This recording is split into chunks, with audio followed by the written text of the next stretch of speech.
Thank you for coming to the third of our 2024 Luminary series talks.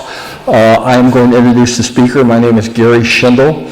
Our speaker today started caving at Cal State Los Angeles and has gone on to earn her MS and PhD in geology and has focused much of her work on caves and speleogenesis. She has caved extensively in Mexico in the early days of the Cheve Cave Project and is also known, along with Jim Pizarrowitz, for bringing the Cueva de Villa Luz in Mexico to the caving and scientific community and to the public.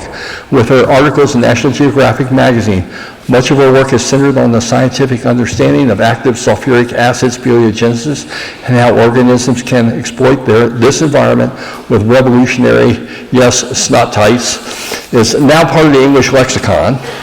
The media attention drew in more opportunities elsewhere like Oman. Hopefully every serious caver finds ways to serve caves in our community.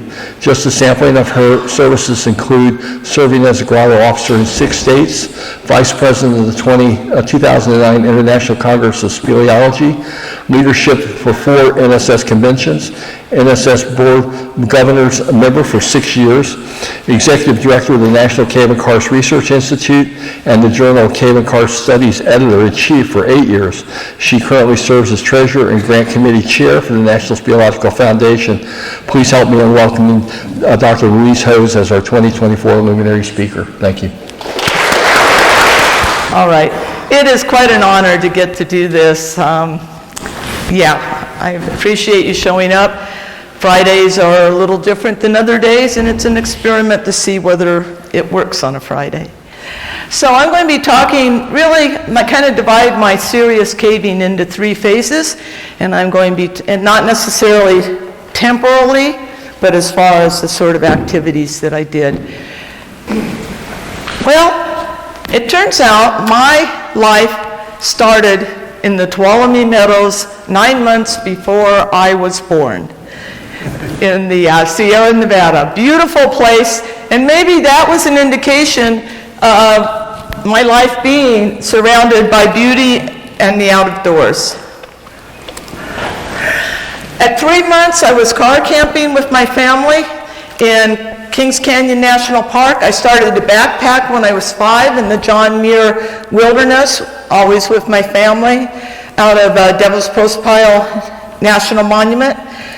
On my first backpack, I carried a loaf of sheepherder's bread part of the way and added a little more to the pack each year until by the time I was 8, I was pretty much carrying my own weight on these backpack trips.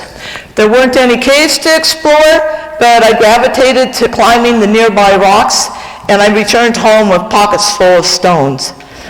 My parents, we were very much a working class family. My parents did not have any education beyond high school, but my dad in particular read a lot, was intellectually curious, and he particularly liked geology, so he shared what he knew about geology. I was very lucky, I think, because my parents were anything but helicopter parents. When we were camping, they gave me a little red neckerchief and a whistle, and basically said, go where you want. If you get scared or in trouble, blow the whistle, because they knew that, voice, you might be so scared you couldn't say anything. Blow the whistle and put the red flag up high and wave it. And I think I used it twice, and both times I was probably 100 feet from the campground, but it was a way of letting me have the independence to go out and explore, and I really appreciate that way of raising me. As I was getting older and backpacking, probably by the time I was 8 or 9, they would let me go down the trail on my own. My parents were getting older. They had me kind of late in life. They were getting older. I was getting stronger. And they let me go on ahead on the trail with the one mandate that I had to stop at any trail junction. And so many was the time that I would get there, pull out my fishing rod, and be fishing when my family would come up. And I think that, for a girl that was raised pretty much in East Los Angeles, I thought that was a great way of letting me have some independence and exploration. Early early school was really an unsatisfying environment for me. Now you have to realize we're talking about the late 50s, earliest 60s. I was a die-hard tomboy in the vernacular of the day, and I pretty much, everything that I liked in life, all the adults around me and older sisters tried to pound out of me. Despite being better at playing baseball than all the boys except one in my school, I couldn't play Little League baseball. Most of the girls' sports were called cookie and punch parties. The whole point was to socialize afterwards and not get dirty, not get sweaty. And when I did find myself in competition with boys, like when we were in a tennis lesson, I was always strongly admonished, let the boys win. And I'm guessing that most of the women here who are over about 65 had similar experiences along the way. And if you didn't, you are lucky. I was unusually tall as a kid, and so basketball might have been the natural. But at that time, girls played girls basketball. Some of you older women remember that? 3 players in the front court, 3 players in the back court. Never the twain shall cross the center line. You got to bounce the ball 3 times, and then you had to pass it or shoot. It was a very stifling game. I can't tell you how thrilled I was to watch the WNCA championships this year. When I was 9, my mother offered to support me in competitive swimming if I promised to quit playing tackle football and other roughhousing with the neighborhood boys. It was a tough decision, but reluctantly I agreed. That kind of backfired on him when I quickly became one of the top 10 and under swimmers in the country. 2 of the 3 Olympic coaches at the time came to my mother and offered to give me full sponsorship if I would swim for their teams. This time it wasn't because, I was just sure I was headed for the Olympics at that point, and I really wanted it bad, but this time it wasn't because I was a girl that was a problem, it was the working class mentality. And my dad said, absolutely not. We can't afford to do this, and it's like, they're going to sponsor me. And he was like, I'm not taking charity from anyone. He saw sports sponsorship as charity. And I think he also recognized, and rightly so, my family wasn't equipped to be supporting a child in this kind of endeavor. It just took incredible dedication, and they wouldn't have had it. And they weren't going to ship me off to someone else to be raised, which happened in some cases. That would have been completely against their ethics. It literally took decades for me to kind of get past that loss. So even in schoolwork it was a problem. Again, the women over 65 probably remember this. You weren't supposed to show that you were smart because those boys would get intimidated. I think the men over 65 in here have no idea how fragile their parents and teachers thought they were, and how they had to protect them from the little girls in the class that might be able to beat them or might be a little smarter than them. It was bizarre, and it was how life was at that time, and certainly in the public schools that I attended. In high school, I think it was at the end of my sophomore year, I talked to the guidance counselor and said, I'd like to take auto mechanics. And he looked at me and scornfully said, we don't have enough room for the boys in auto mechanics. We certainly can't let girls start taking it. So a year later, it actually happened that my oldest sister had become a draftsperson. And so I thought, that's cool. I might like to do that. So I went in and said, can I take drafting? My sister's a draftsman. And again, he was very scornful and like, drafting, no. We don't have enough room for the boys. You can't take drafting. What are you thinking of? And so at the end of my junior year, I just got out of there. I hated high school. And that was a great decision, as it turned out. One of the saving graces, the one really great thing about high school, was that the famed explorer, John Goddard, was best friends with my English teacher and lived in a nearby community. And he spoke at our school assemblies twice. Once on his trip down as the first known man to kayak the entire Nile River, and once on his trip as the first person down the entire Congo River. These were not adventures that we saw on TV at that time. We didn't have Discovery Channel. They just weren't the sort of things that you saw on TV, and you saw it in National Geographic. And here was a man right there talking about it. But of course, I knew that wasn't available to girls, and it was really frustrating. So I moved on to college. And college was not something that was anticipated in my early years when I was young. But right before my oldest sister graduated from high school, they opened up this California State University at Los Angeles, 2 miles away from my home. And at that time, college education was really close to free. And so Jeanette, who was very bright and a National Merit Scholar, did go to college. And that sort of set it. By the time I came along, there was a bit of an expectation I would go to college. The interesting serendipity that happened is I joined the Alpine Club thinking I'd be going backpacking and camping, car camping. But it happened that a couple years before, you're probably wondering why I've got Derek Ford down there in the lower right corner. A couple years before I got to Cal State, Derek had done a sabbatical at Cal State.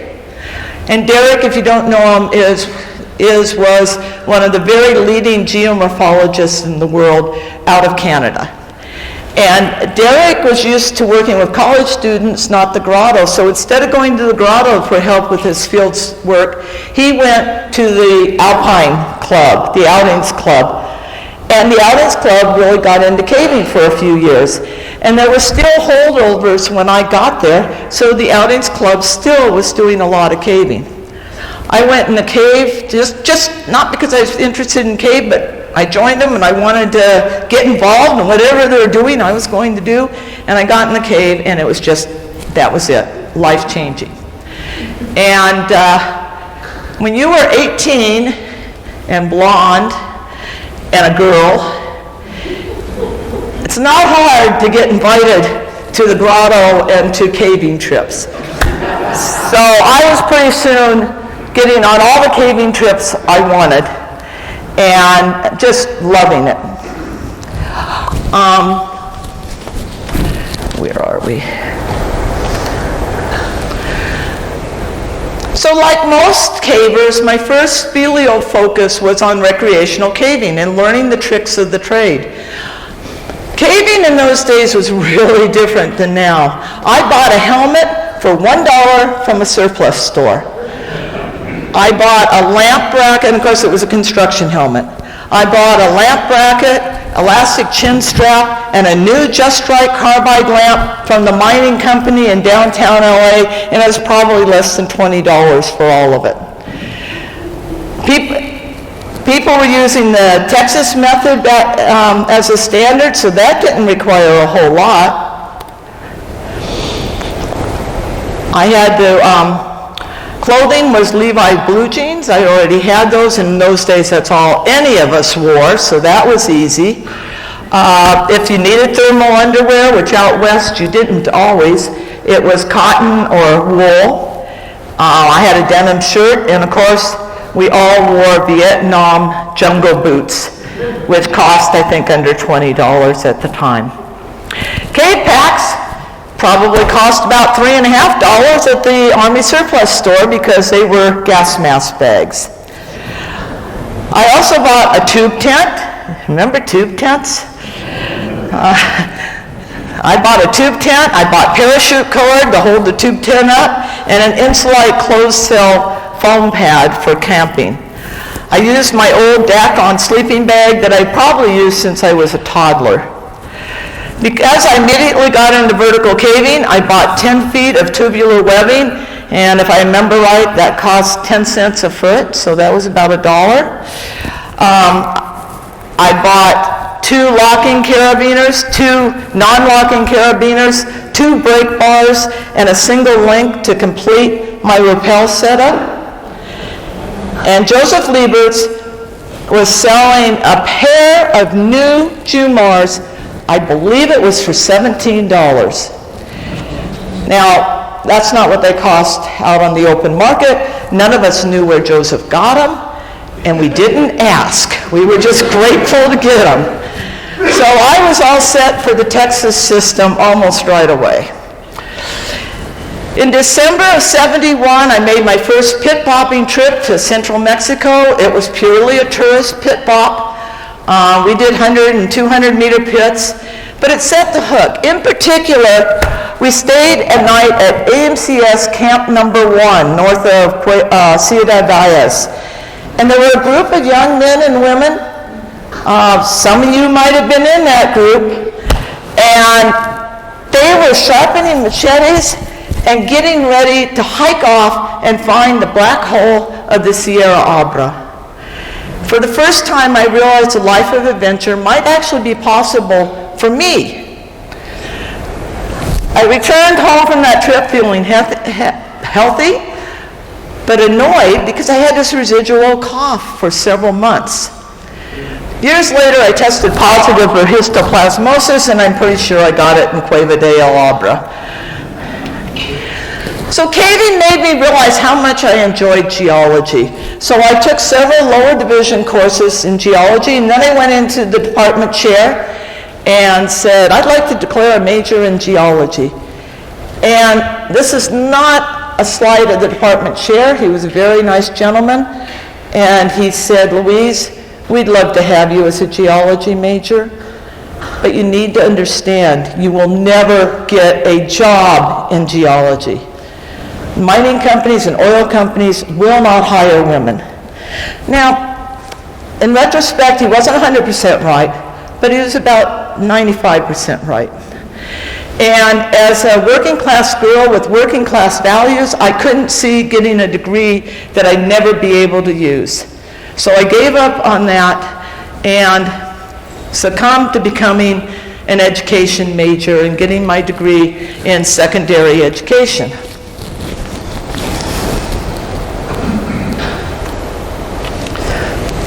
By the end of 1972, can't you see me doing that? By the end of 1972, I had married fellow caver Tom Strong and moved to Arizona, where I taught junior high school science for 3 years. It soon became clear that teaching kids was not a great fit for me.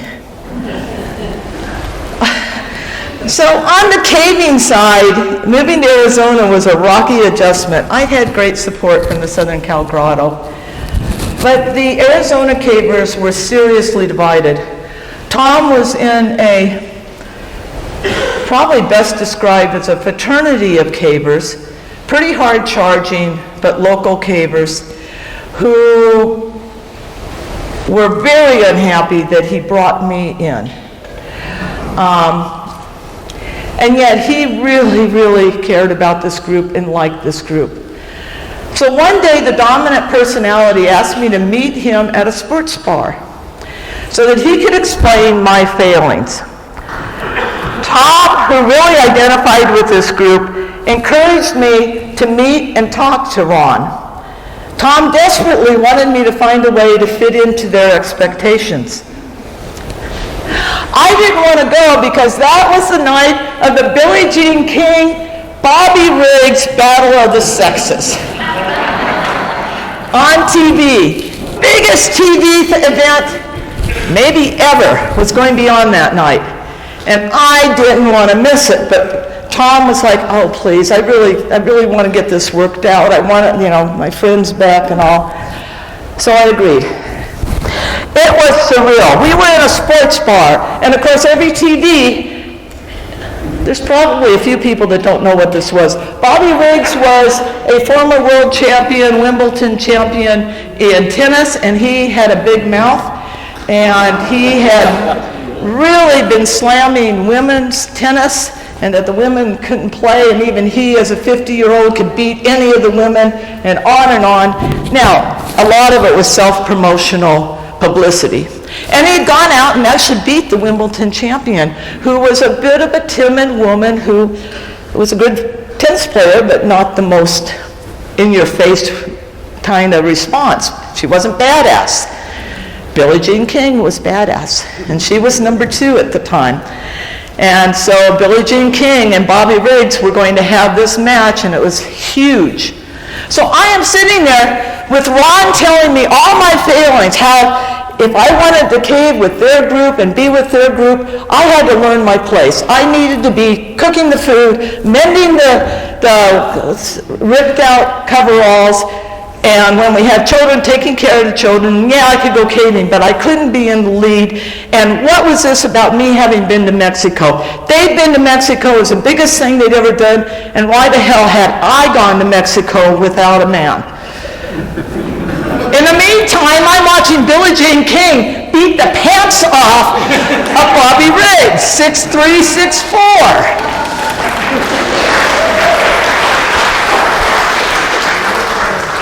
Well,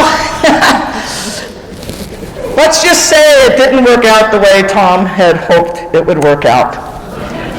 And unfortunately, that relationship never got patched up until after 12 years later, Tom and I divorced. And that's unfortunate.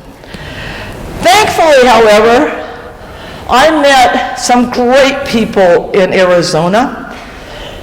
I began caving with archaeologist Mark Grady, hydrologist Gary Stiles, and geologist Bob Stuckey, all of whom treated me as a complete equal. They were also cavers who set standards that any serious caver should be versed in all related topics. Didn't have to be an expert, but you should know the basics of everything. You should learn vertical. You should learn the basics of the sciences, from archaeology to zoology.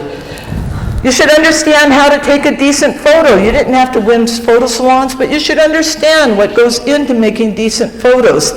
These were the expectations that I was now around. You should know the important history of the avocation. Who were the people that brought us to where we are now? A pickpopper with no understanding of the science or these other things, in my world at that time, wasn't really a caver. The other amazing person who entered my life at this time was Donald G. Davis. I can't begin to recount everything that I have learned from him. We have been friends and collaborators for over 50 years. We are still working closely together, and we just had a paper come out together on Wednesday of this week, so he's still very active, and we work together on this. Without a doubt, he's among one of the most important people in my life. While the Grand Canyon monopolized most of our recreation time, we also made trips to eastern Nevada and the Quads. In Nevada, I caved with the remarkable Alvin McLean. Although lacking a college education, Alvin was another outstanding example of a great observer who carefully documented his findings. I was learning from some of the best citizen speleologists. Merely surveying and making a map wasn't good enough to be a complete caver among these people. To this group, a good caver needed to know about all of it, and they should know enough to be able to do an inventory that recognizes when something is different, to be able to recognize things beyond dripstone and flowstone. So, about the end of my Arizona days, I was invited, Tom and I were invited to a trip to Olla de la Luz. Is that Roy out here? Yeah. Yeah, Roy was, so a trip to Olla de la Luz. I don't think it was named that at the time. It was up on the Holitla Plateau, and it's a big old dark hole. And we were going to be the first to bottom and survey this pit and see where it went. It was an amusing trip in many ways. It was to a remote area, virgin cave and pits, and the person inviting me was somebody that was a friend of ours who had lived in Tucson at the same time we did and had moved to Austin about the previous year. And he was desperate to be a BNC, a big name caver. So to protect the guilty, I will refer to him as BNC. This incipient BNC invited Tom and I to go because he was having trouble generating interest in a late May trip among the Austin people because everybody was saying, there'll be too much rain. I don't want to go there when there's rain. Well, Roy and Patty Mothers and Tom and I all had academic schedules just like BNC did. And so, yeah, we were going to go. And we did. So following a backpack into the area, we established a camp in the llano, or the clearing, where that shows an entrance. And Roy and Patty and Tom and I set up our tents, and BNC is just berating us. Setting up tents in the rainy season, you're stupid. Maybe he didn't use the word stupid. You're nuts? I don't know. Camp in the cave. It won't rain in the cave. This is far better to camp in the cave. So they camped in the cave that night when we got there. They put chocks in the walls, slung their hammocks. One of them, I don't remember which one, put their hammock over the coals of the fire. And the chalk pulled out in the middle of the night. And they landed on the coals and scorched the sleeping bag. And so in the morning, we hear their tale, and then we survey that cave. We decided that we'd spend the day exploring and surveying that cave. And we did, and boy, 30 meters away was a colony of vampire bats. So they were smart enough to say, okay, maybe we shouldn't camp in the cave. But we have hammocks. We will put up the hammocks between the trees, and you guys are stupid to be in those tents in the rain. Goodness, you should be in a hammock. So they put up hammocks and they put a tarp over the top of them. And it rained, and these weren't jungle hammocks. So what happens when you have a hammock in the rain, even if you have a tarp on it? The water comes flowing down the strings, and both of their sleeping bags got soaked. So by the third night, both of them were sharing our tents, one in Roy's and one in mine. So it was it was amusing. Okay, that's the llano. So that second day, we were headed to the pit, or maybe the third day, I guess, second day on the llano. The pit was spectacular, but it was just a pit. We had found a prey in the rope, so a butterfly knot had been put in about 30 feet off the floor. We didn't have vertical training the way that they want to do it nowadays, and never had any problem not having it.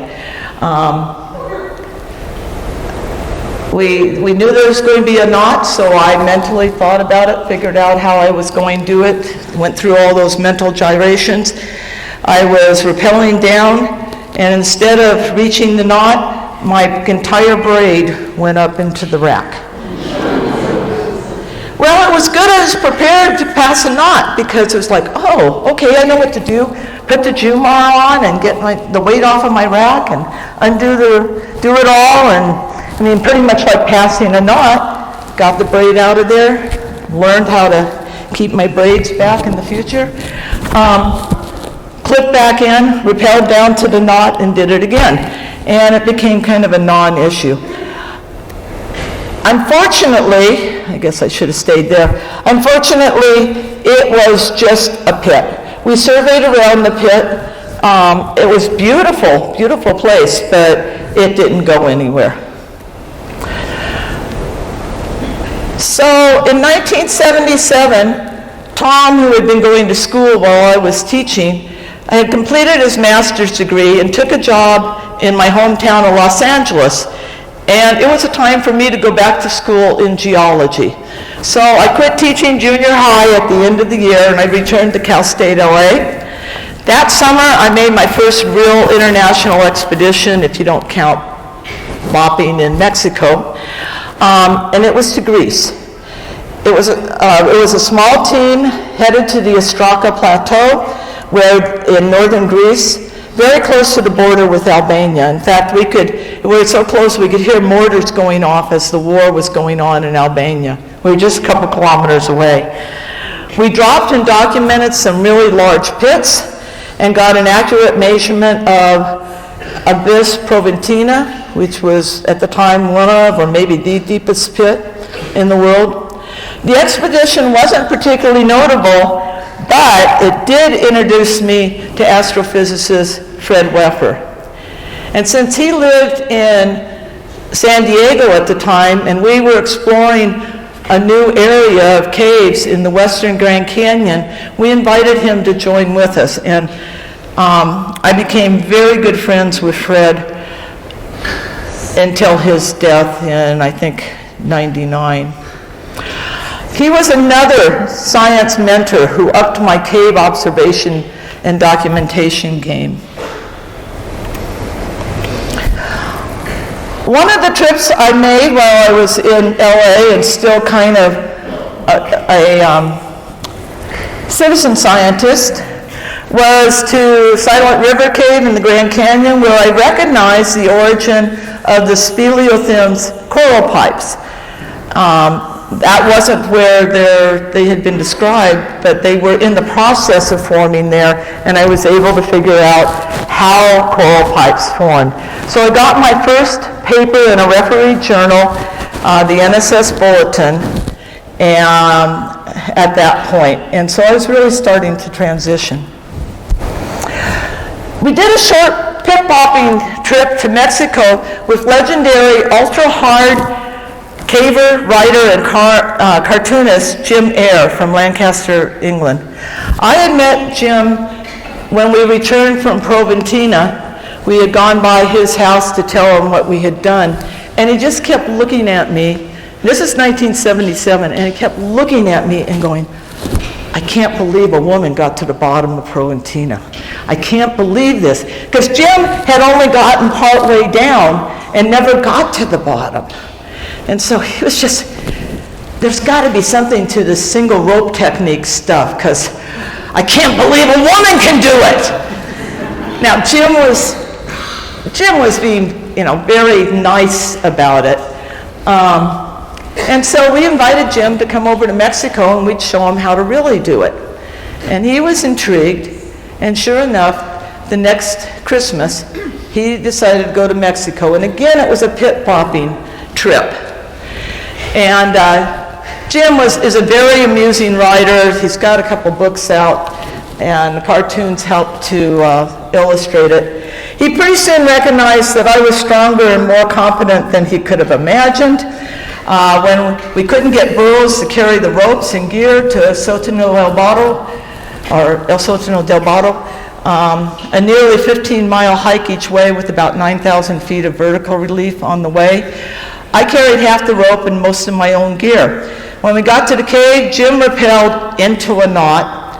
He spent an hour extracting himself from that knot, climbed back out of the cave and said, that's it. And then I went down and hit the bottom of the cave and went back up. It happened that the other person that went down and came up behind me hadn't cleared the rope. And so when we tried to pull the rope up from this 1,500 foot or 1,400 foot pit, it was stuck on a branch. And it was late. So the next morning we got up, I went down the pit, cleared the rope, and pulled it all up. Jim was just completely blown away by this. So that's why he made this comment in his book. With my recent experiences in international expedition to Greece and the several mainland Mexico trips under my belt, and with very strong vertical skills at the time, I requested to join the annual Sistema Huatla expedition. Unfortunately, that year, the group was not organized by my friend Bill Steele or Tommy Shiflett, but by BNC. And he replied, no.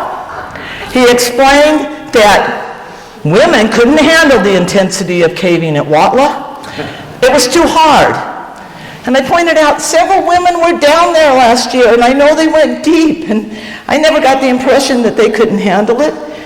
And he said, and I quote, "Sometimes I have to accept a woman to get the good men." Swear it's true.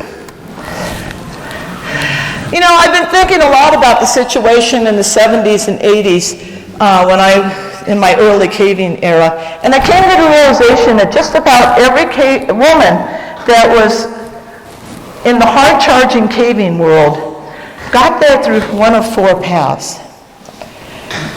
Number one, and the most common, was to partner with a husband or a boyfriend of equal or greater skill and reputation. And that is not to diss them at all. People like Hazel Medville and Dino Lowry, who had long-term, strong relationships with a man who was also a well-known good caver, they had the path somewhat cleared for them. There were some that bounced around, but a lot of them, it was just the luck of who they fell in love with and enjoyed. For those that didn't have a man that was like that, there were three other common paths. One is to be a badass cave diver.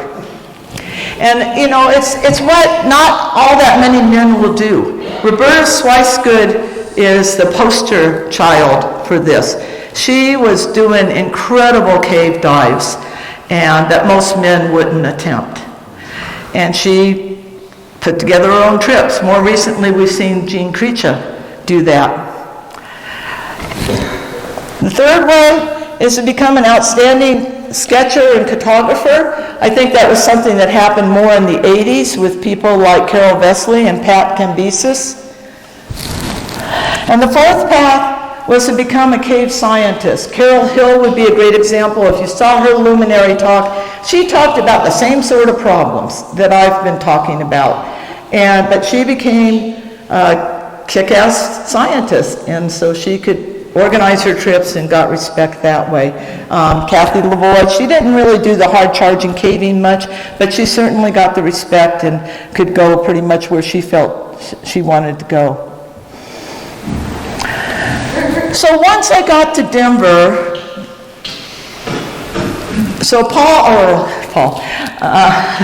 Tom got transferred to Denver. I had finished my coursework towards my master's, so we moved to Denver, and I threw myself into my master's thesis. And I found in the Mexico Karst there was an area worthy of intense study with a very welcoming leader of an open group, and that was Peter Sprouse and Proyecto Espeleológico Purificación, PEP. Purificación at the time was vying for the deepest cave in the hemisphere. It and Huatla were kind of going back and forth on that race. And surface geology was barely known. It is an absolutely wonderful caver's cave. There's something like 900 meters, 890 meters deep to do the through trip.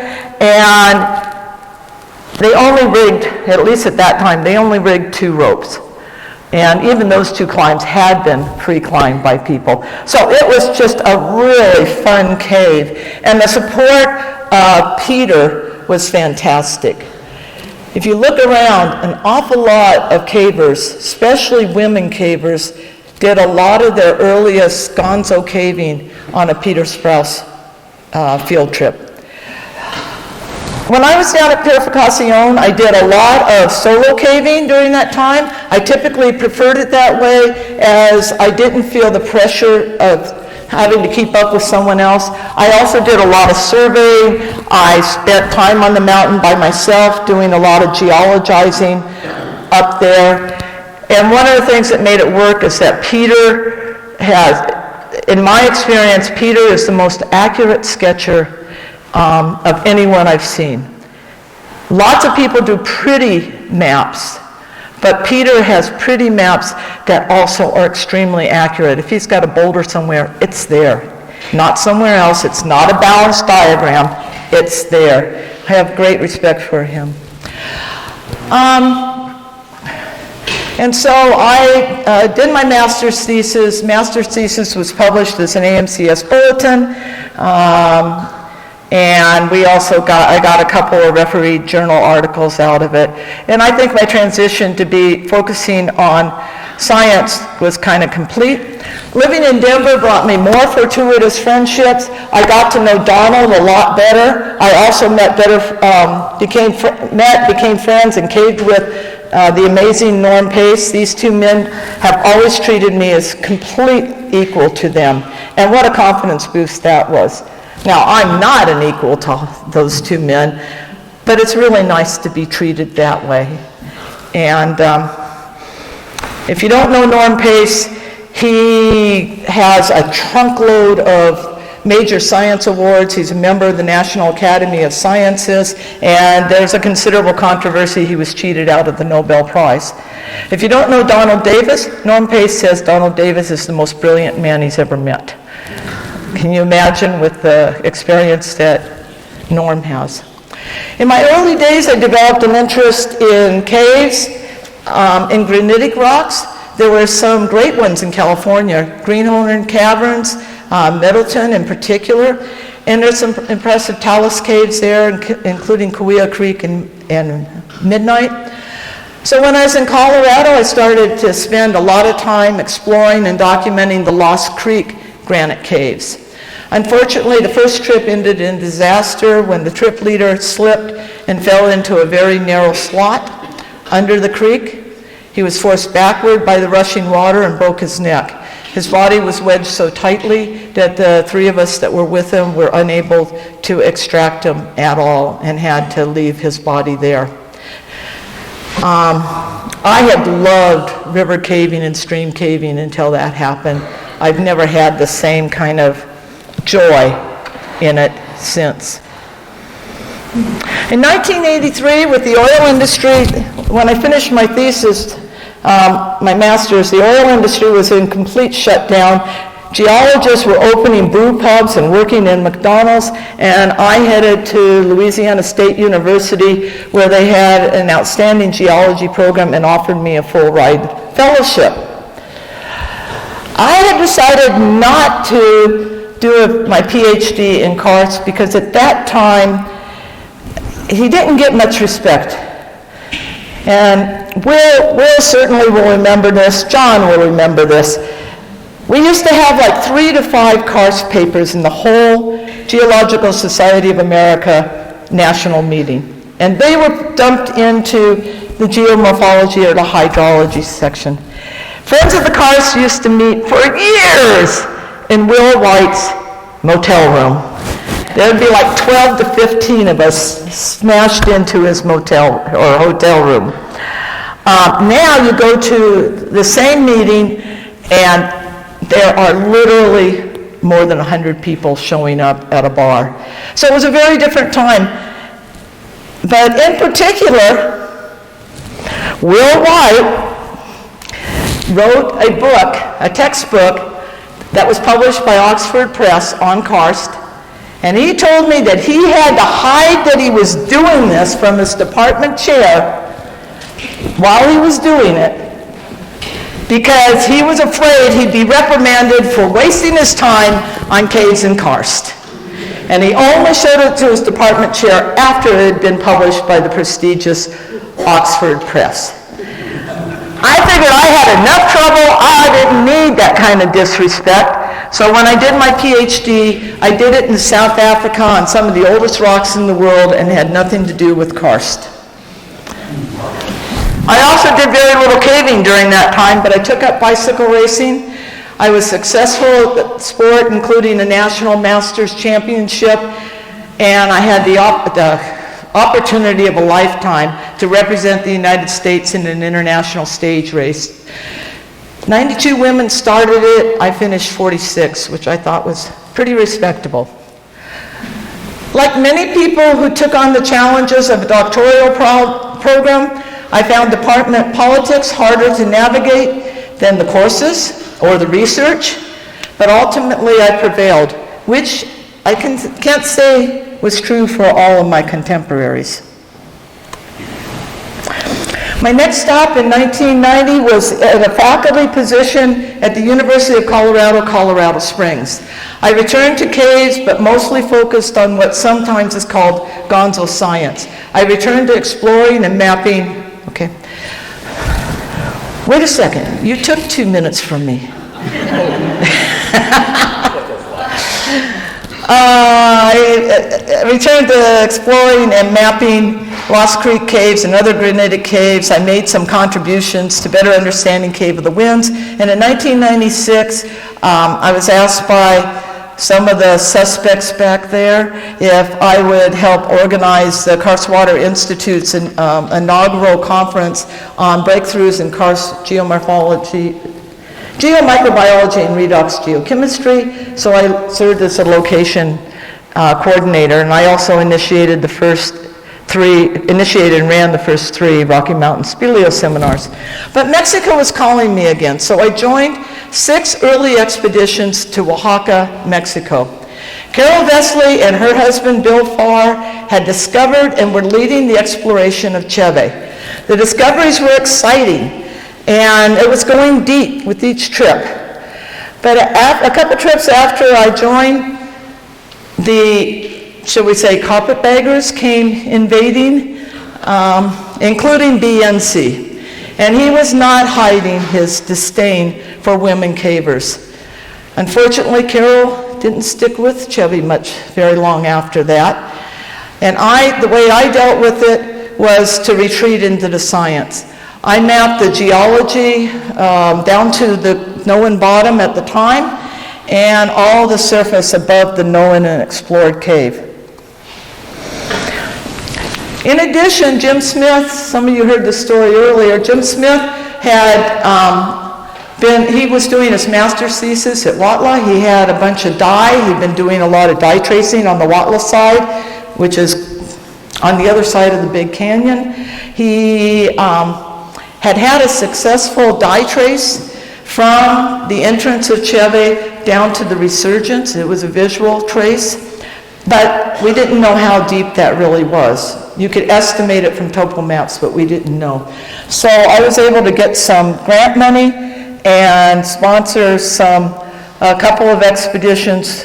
One in particular sponsored some people to go down with me, and we determined, using differential GPS, the depth of the Sistema-Cheve karst hydrological system. And Bill tells me I will get in trouble for saying this, but a cave is a geologic feature, and it is the deepest cave in the country. Not the deepest humanly explored cave, but it's the deepest cave in the world that we know of that's been demonstrated, in my opinion. When University of Colorado Springs closed its geology department in 1995, they let me go. I moved to Westminster College. For nearly a decade, Jim Pizarrowitz had been bugging me to come down to Cueva de Villaluz. I finally joined his group, immediately recognized what an outstanding cave that is. I have always been interested in the sulfuric acid speleogenesis since 1971, when I had just barely started caving, and I heard a talk by Stephen Eggemeyer on it. And I'd been to the caves that Stephen had looked at. I knew that the Grand Canyon caves were formed that way as well, and so I was all in once I got down there. Through some odd events and the amazing attraction of Villaluz, I was suddenly in demand by scores of popular science journals, documentary TV shows from around the world, mainstream magazines, etc. Our work was sponsored in part by National Geographic Society, and they decided to write an article about the cave and our work. They sent a cave photographer, Stephen Alvarez from Suwanee, Tennessee, down to take photographs and illustrate the story, and the article came out in May 2001. In addition, I think every kid's science magazine in the world featured snot tights in our work. They just love snot tights. Even weirder for me was becoming an icon for women field scientists for a few years. As an introvert, and I am, and well known for avoiding publicizing cave activities in caves up until then, it seemed very strange, but the focus was always on the science and that I was doing, so I rolled with it. I was even named number 16 of the greatest adventurers at the turn of the millennium by Outside Magazine. Very unexpected and unsought stuff for someone who doesn't have a publicist and doesn't want one. Completely out of the blue in 2000, well-known geologist Frugal phoned me.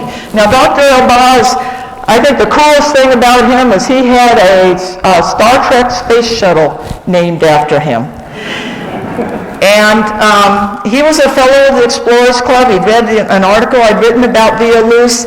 He had just returned from Boston University with a request from the Sultan of Oman to find a scientist who could come over, visit their caves, and advise the government on how they might be used to stimulate tourism.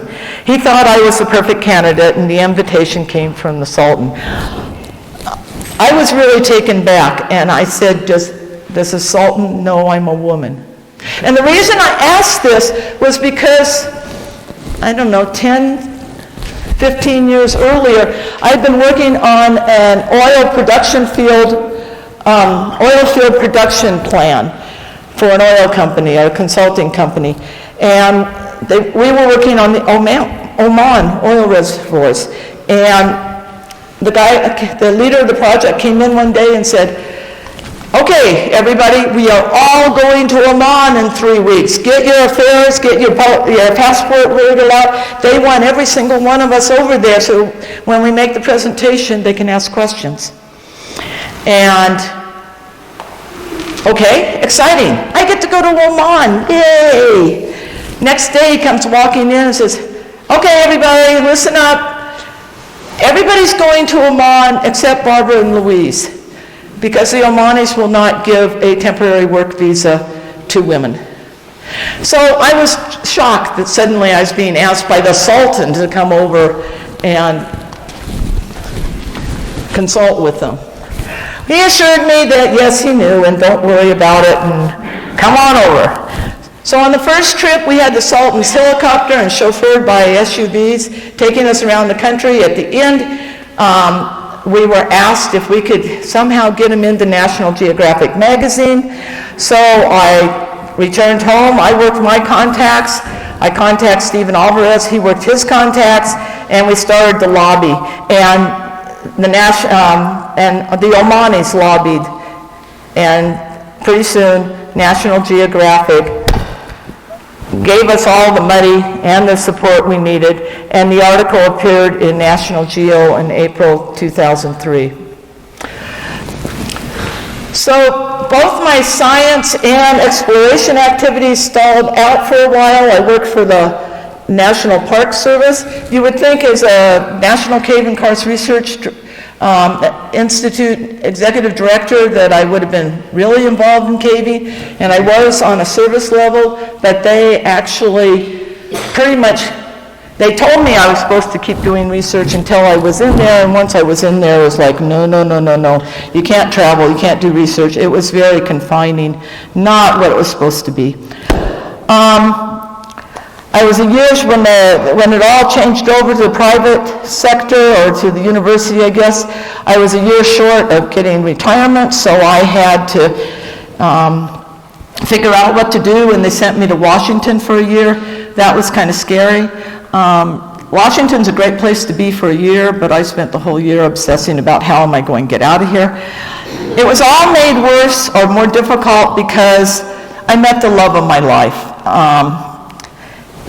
Paul Dye has been a perfect fit for me, and he was in Houston, Texas.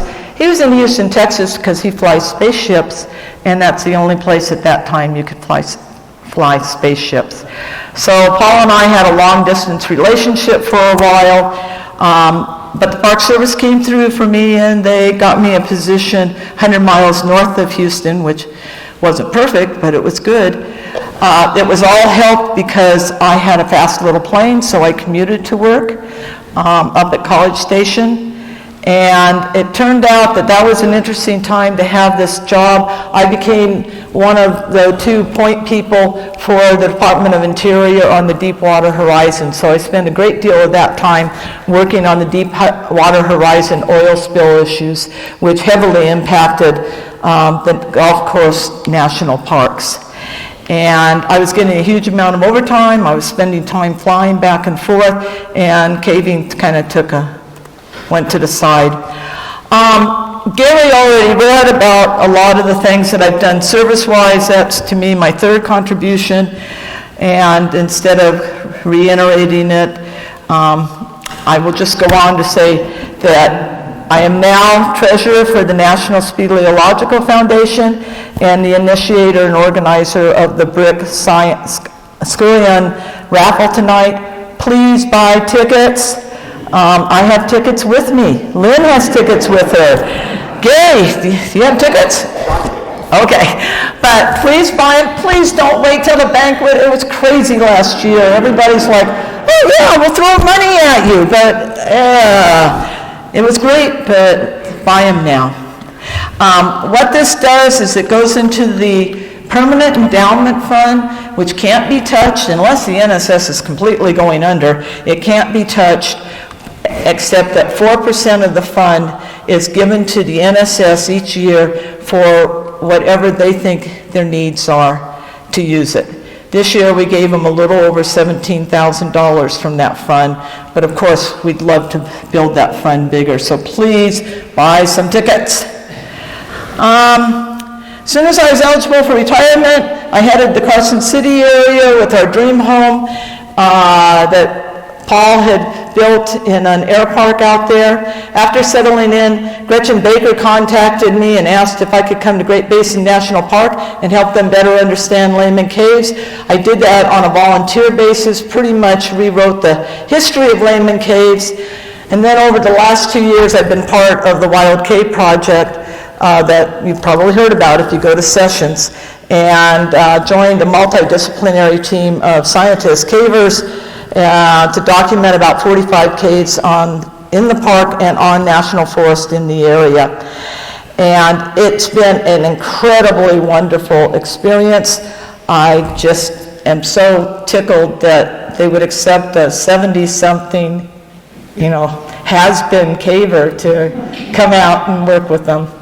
So I've really been blessed. I've mentioned many of these people. I know there's people out there that probably should be mentioned but didn't make the cut. Sorry. But I have really had some wonderful people in my life, and like Emily, quite a few of them are gone, but they made a huge impact. And thank you for your attention. I'm sorry I'm bumped up. I've used my 2 minutes.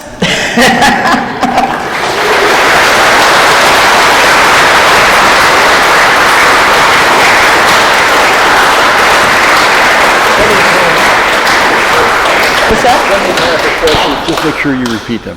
Okay. Yep. I've been told there's plenty of time for questions if anybody wants the question or berate me about how Chebe is not the deepest cave in the world.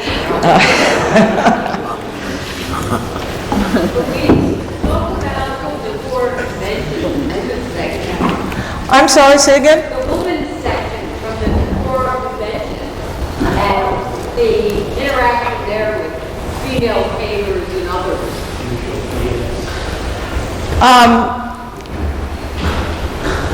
Which convention are you talking about? When? Deplora, Iowa. Oh, Deplora. Was that when? Well, we did have a women's section for a while, and I got disenchanted with it very quickly because, not that it was a bad thing, but because it was very much the parents section. The women were all talking about how do you deal with children when you cave. And that's a very legitimate thing for them to talk about. But I was at Deplora, Decorah, sorry. I was, I don't know, 22, 23, and didn't have kids, and, you know, it was like, well, this isn't talking about the issues women have, this is the issues parents have, and it shouldn't be just the women talking about it. Why don't the men have these problems? So I'm not sure if that's where you were going, but that's what I remember from the women's section. There's somebody down here. Yeah, Roy? Do you remember anything about the cows eating our tarps? So, in the Llano, at Poya de la Luz, there were cows out there, and there weren't any salt blocks that we saw. And so we'd get all sweaty, and we had a P-cord across between a couple trees, and we would put up our T-shirts, our sweaty clothes to dry them out. And of course it was raining. I mean, the Austin Cavers were right. It was raining a lot, so everything was getting wet. And yeah, when we weren't there, the cows would come over and eat the T-shirts and towels. And I do vaguely remember, I think it was It was my tarp. your tarp. They didn't eat my tarp, but they ate Roy's tarp. Apparently they were desperate for salt. And yeah. Any other questions or comments? Yeah. Thanks for giving credit to Margie Nelson. She was one of the first of the great women explorers there in Southern California. Margie was a second parent to me, and Vance. Yeah. They were wonderful people, and they were my caving parents. Did you say there was another one, Gary? No. That one. Yes. You didn't point out you got the Journal of Cavers Hard Studies and Science Citation Index, which was hugely important. You did that. No, that's Sikowski did that. You repeat the question. Repeat the question. The index for the Journal of Cave and Karst Studies. No, the NSS is studies. The British one is sciences. Yeah, but if you're talking about the index, that was Ira Sikowski. You mean just converting it and getting it listed in Thompson and such? Yeah, so, and a lot of that was Jim. So the bulletin, the NSS bulletin had had lagged behind, and Andy Flurkey took up the thankless job of getting it caught up. And I don't know that he got all that much credit outside of a small group of people, but he did a great thing by getting it caught up. And then in the meantime, Fred Wefer, who was the executive vice president, hired me and Jim. I was the editor-in-chief and Jim was the production editor. And we started running with new energy and to some degree new format and definitely a new name. The Journal of Cave and Karst Studies, and got it listed in the index that, if you were a professor and you're trying to say, I published, I need tenure, I need promotion, you have to be recognized for your impact factor, and that hadn't been done before. And so we got that done, and it was really surprising how high, for a little niche journal, how high of an impact factor we had. And I think that did help a lot of people's careers to get that recognition. Thanks, John. Good. Okay. Thank you very I can now go party. much.